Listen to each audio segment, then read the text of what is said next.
केहू के तनो करी पीछा चाहे रोकी डगड़ी कि जबले प्रभु ना बिगड़ी हैं तबले नाही बिगड़ी। जबले प्रभु ना बिगड़ी हैं तबले नाही बिगड़ी। केहू के तनो करी पीछा केहू के तनो करी पीछा चाहे रोकी डगड़ी। जबले प्रभु ना बिगड़ी हैं तबले नाही बिगड़ी रे। जबले प्रभु ना बिगड़ी हैं तबले नाही बिगड़ी।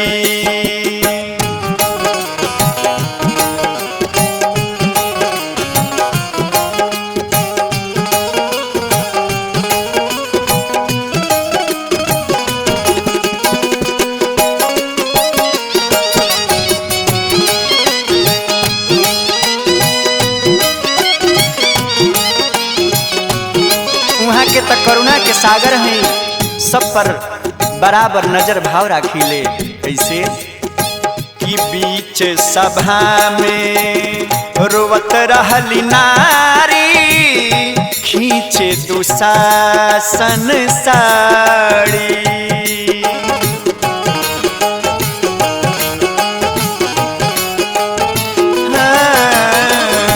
बीच सभा में रोवत रहली नारी खींचे दुशासन साड़ी। कि अब तोहरा बिन केहू नइखे लाज बचाव मुरारी। नंगे पाँव दौड़ी आईनी बचवनी पगरी। नंगे पाँव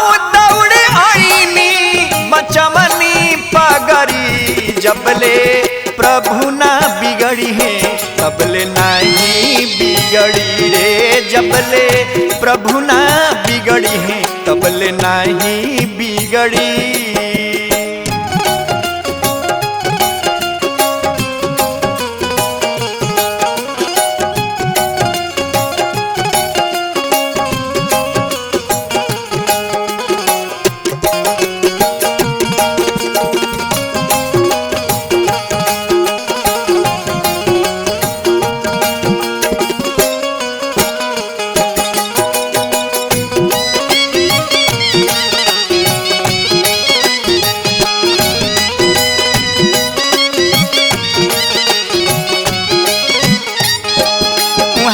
भक्त वत्सल हैं अलग अलग रूप में अवतार लेकर के भक्त की रक्षा कैले बने। तो हमनी के काहे ना करी हैं कि भक्त प्रहलाद के आके बचौनी नरसिंह रूप बना के।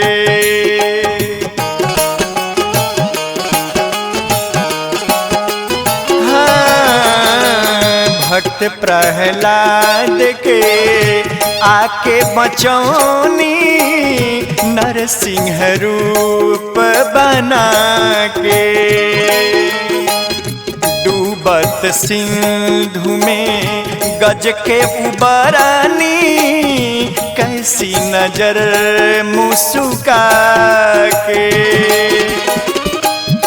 ग्राहक मारी गज के दुख हरली हनी सागरी। ग्राहक मारी गज के दुख हरली हनी सागरी। जबले प्रभु ना बिगड़ी हैं तबले नहीं बिगड़ी रे। जबले प्रभु ना बिगड़ी हैं तबले नहीं बिगड़ी।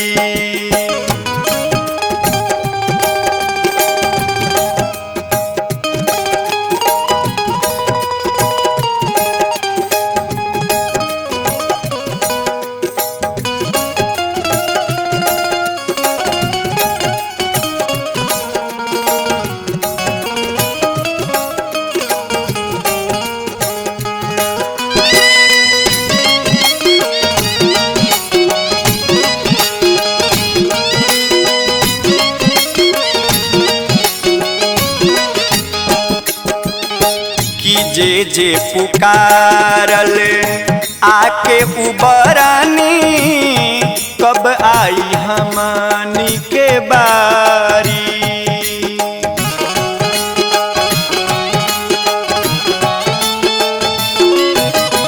हाँ जे जे पुकारल आके उबरानी कब आई हमनी के बारी। कबो राम कबो कृष्ण रूप में बन गईनी कबो नारी।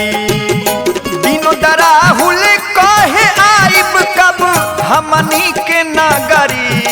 विनोद राहुल कहे आइब कब हमनी के नगरी। जबले प्रभु ना बिगड़ी है तबले नाही बिगड़ी रे। जबले प्रभु ना बिगड़ी है तबले नाही बिगड़ी।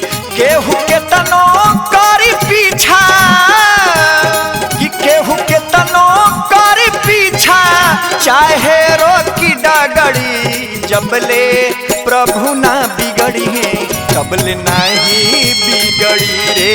जबले प्रभु ना बिगड़ी है तबले नाही बिगड़ी रे।